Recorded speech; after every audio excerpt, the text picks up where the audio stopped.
देखिए क्वेश्चन क्या है, A and B can do a piece of work in 10 days.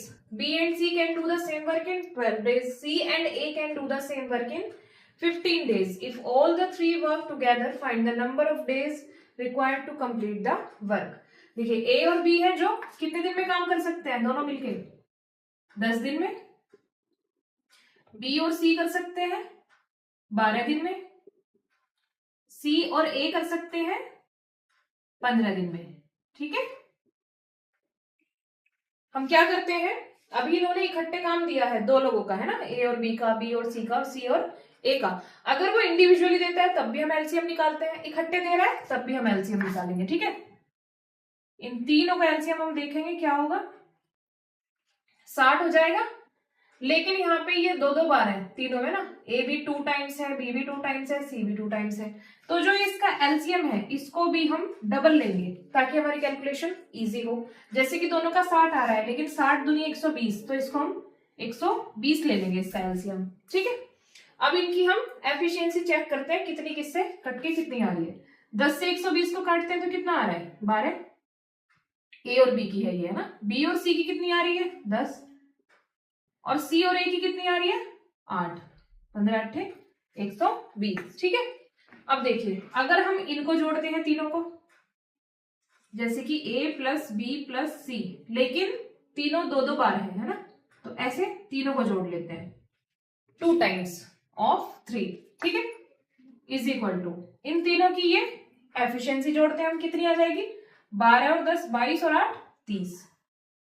तो तीनों की एफिशिएंसी हमारी कितनी आ रही है, ए प्लस बी प्लस सी, और 2 से ये डिवाइड हो जाएगा कितने बार, 15 बार। ठीक है, तो तीनों की एफिशिएंसी हमारी कितनी आ गई जुड़कर, 15। ठीक है, और टाइम हम निकालना जानते हैं, time of A plus B plus C, तीनों का हमें निकालना है। तो जो हमारा टोटल वर्क होगा और जो तीनों की एफिशिएंसी होगी हमारी, है ना, वर्क कितना है हमारा 120, एफिशिएंसी हमारी कितनी है 15 तीनों की, तो 15 से 120 डिवाइड हो जाएगा, टोटल डेज आ जाएंगे कि ये तीनों मिलकर कितने दिन में उस काम को कंप्लीट कर रहे हैं, 8 दिन में। 15 8 120, तो 8 डेज।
देखिए क्वेश्चन क्या है, A and B can complete work in 9 days while B and C can complete the same work in 18 days. A और B है, किसी काम को 9 दिन में पूरा करते हैं मिलकर. B और C कितने दिन में पूरा करते हैं? 18 दिन में. When working together, A, B and C can finish the same work in 8 days. इस बार उन्होंने तीनों का साथ में काम बता दिया है कि वो 8 दिनों में करते हैं. ठीक है, तीनों मिलकर. How many days will it take for A and C to complete the work together? ए और सी मिलकर उस काम को कितने दिन में पूरा करेंगे. ठीक है, डेटा हम देख लेते हैं किस तरीके से इन्होंने दिया है. ए और बी कितने दिन में पूरा कर रहे हैं किसी काम को? 9 डेज में. बी और सी का इन्होंने डेटा दिया है 18 दिन में पूरा कर रहे हैं. ए, बी और सी, अब ये तीन मिलकर काम को 8 दिन में पूरा कर रहे हैं. ठीक है, और हमसे पूछा क्या है, ए और सी कितने दिन में पूरा करेंगे. ठीक है, इन तीनों का हम एलसीएम ले लेंगे. कितना आ जाएगा? देखिए वैसे तो इसका 72 आ जाएगा, 72 है ना, सबका मल्टीपल है वो. लेकिन मैंने आपको पिछले क्वेश्चन में बताया था क्योंकि ये डबल टाइम हमारी डिजिट्स होती है इसमें, तो उसका दुगना लेंगे हम. जो एलसीएम हमारा कितना हो जाएगा वो? 144. 72 इनका एलसीएम है और हम इसका डबल ले लेंगे 144. ठीक है, तो इनके एफिशिएंसी हम चेक करते हैं. 9 से 144 को काटेंगे, कितना आ रहा है? 9 एकम 9 और 9 छिक 54. ठीक है, 18 से 18 अट्ठे 144 और 8 से 18, क्योंकि 18 अट्ठे 144 है ना, तो 16, 8 और 18. अब देखिए हम इसमें बी और सी की वैल्यू रखते हैं क्योंकि बी और सी की वैल्यू कितनी है? 8. ठीक है, इनको मत मानना, ये डेज है हमारे, ये अलग चीज है. इनमें हम चेक करेंगे. ठीक है, बी और सी कितना है? 8. तो अगर ये 8 है तो ए कितना हुआ? सॉरी, ये अगर 18 है, क्योंकि इनको चेक नहीं करेंगे, इनको भूल जाना. ठीक है, अगर बी और सी हमारी 8 वैल्यू रखता है और ये टोटल 18 है, ये 8 है और ये टोटल 18 है, तो ये कितना हुआ अपने आप में? 10. तो ए की वैल्यू यानी कि एफिशिएंसी कितनी आ गई? 10. ठीक है, और हमें किसकी पता करनी है? सी की भी पता करनी है, क्योंकि दोनों का हमें साथ में काम बताना. तो सी की पता करने के लिए हम क्या करेंगे? ए की वैल्यू हमारे पास 10 है. ठीक है, अगर इसी में हम ए और बी की वैल्यू देखते हैं, कितनी है? 16. टोटल ये 18 है. ठीक है, इसमें सी बचता है, तो ये कितनी हुई? अगर ये 18 है और ए और बी 16 है, तो सी कितना हुआ? 2. ठीक है, आप लोग समझ गए ना. हम वैल्यू यहां से रखकर देख रहे हैं और तीसरे की वैल्यू फाइंड आउट करके यहां लिख रहे हैं. ए और सी की ही वैल्यू हमें चाहिए थी, वैसे हम बी की भी निकाल सकते हैं सेम इस तरीके से रख के. ठीक है, अब हमें बताना है कि कितना उन्होंने दोनों मिलकर कितने दिन लिए इस काम को करने में. काम टोटल हमारा कितना है? 144 अपॉन में दोनों की एफिशिएंसी कितनी है? 10 और 2 12. ठीक है, ये टाइम आ गया किसका? ए और सी का, कि इन दोनों ने कितना टाइम लिया काम पूरा करने में. तो ये कितना आ गया? 12, 12 डेज.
देखिए क्वेश्चन क्या है, A and B can do a piece of work separately in 10 days and 8 days respectively।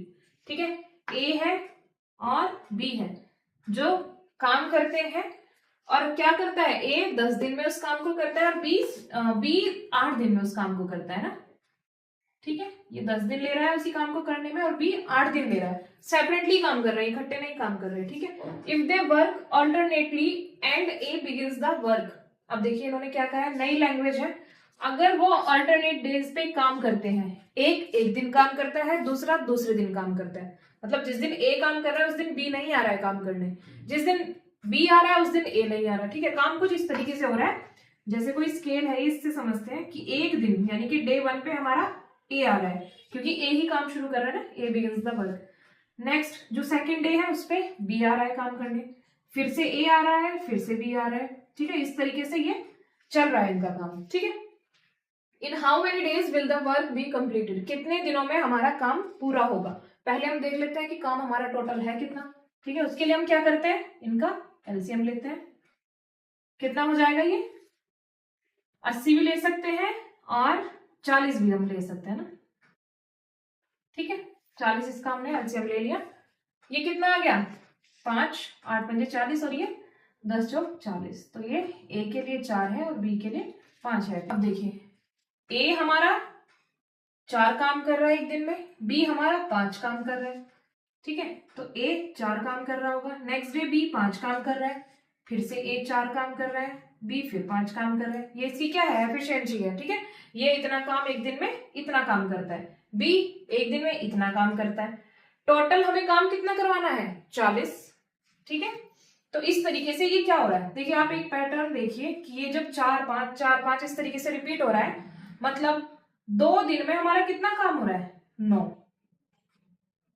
ठीक है, ये डेज कितने हैं, 2, और काम कितना है, 9। इसी तरीके से ये पैटर्न आगे जा रहा है। तो हम क्या देखेंगे कि जो हमारा 9 काम हो रहा है वो 2 दिन में हो रहा है। ठीक है, हमें काम कितना करवाना है, 40। ठीक है, 40 अगर हमें काम करना है तो इसी का कुछ ना कुछ मल्टीपल जो सेम इस पे भी अप्लाई होगा, उससे हमारे डेज निकल के आ जाएंगे और उससे वो काम हम उतना करवा चुके होंगे। ये कितना, इसके आसपास हम 9 को कर सकते हैं मल्टीप्लाई में, 36 9 चौक 36। ठीक है, क्योंकि 9 पंजे 45, वो ज्यादा हो जाएगा, हमें 40 दिन काम करवाना है। तो अगर हम देखें तो हम 4 बार ये प्रोसेस को रिपीट करके 36 काम तो यहाँ पे करवा सकते हैं। ठीक है, और यहाँ पे भी हम 4 की मल्टीप्लाई कर रहे हैं तो 8 डेज हो गए। ठीक है, डेज हमारे 8 हो गए और काम हमारा 36 हो चुका है। काम कितना बचा हुआ है हमारा, अभी भी 4 काम हमारा बचा हुआ है। ठीक है, अब अगर हमारा 4 काम बचा हुआ है, 36 तो देखिए ऑलरेडी हो चुका, ये 4 क्या है, रिमेनिंग। ठीक है, अब ये A और B के पैटर्न में था ये काम, तो A और B के पैटर्न से जब हम एक एक इस तरीके से प्रोसेस लेके चल रहे हैं, मतलब एक ये पार्ट, दूसरा ये पार्ट। ठीक है, तो ऐसे 4 पार्ट तो हो चुके हैं, अब 4 काम बचा हुआ है, एक बार ये एक बार ये। अब उसके बाद दोबारा से काम शुरू हो रहा है, तो ये 4 काम बचा हुआ पहला कौन करेगा, A करेगा। ठीक है, इसमें कितना टाइम लग रहा है, अगला दिन, यानी कि एक दिन एक्स्ट्रा लग रहा है, और ये 4 काम करने कौन आएगा, A। ठीक है, तो ये ऐसे क्या हो जाएगा, 36 और ये 4, 40 काम हमारे पूरे हो चुके हैं। दिन कितने लगे, 8 दिन ये लगे, एक दिन और लगा, यानी कि 9 डेज। ठीक है, 9 दिनों में हमारा पूरा काम हो चुका है। देखिए थोड़ा नए टाइप के क्वेश्चंस हैं, मैं ज्यादा आपके ऊपर प्रेशर नहीं डालूंगी इन चीजों का, हम थोड़े ही क्वेश्चंस करेंगे आज की क्लास में। ऐसा नहीं होना चाहिए कि मतलब मैं आपको सारा पढ़ा भी दूं और आपको कुछ समझ में आए भी ना। ठीक है, थोड़ा थोड़ा धीरे धीरे चलते हैं, आप ये समझिए, इस पर प्रैक्टिस कीजिए। कल दूसरे तरीके के क्वेश्चंस करवाती हूँ, ये मत सोचना कि ज्यादा क्वेश्चंस होने चाहिए, ये सोचना कि जितने हुए हैं वो समझ में आना चाहिए। ठीक है, आप इनको अच्छे से कीजिए, बाकी कल की क्लास में मिलते हैं। ठीक।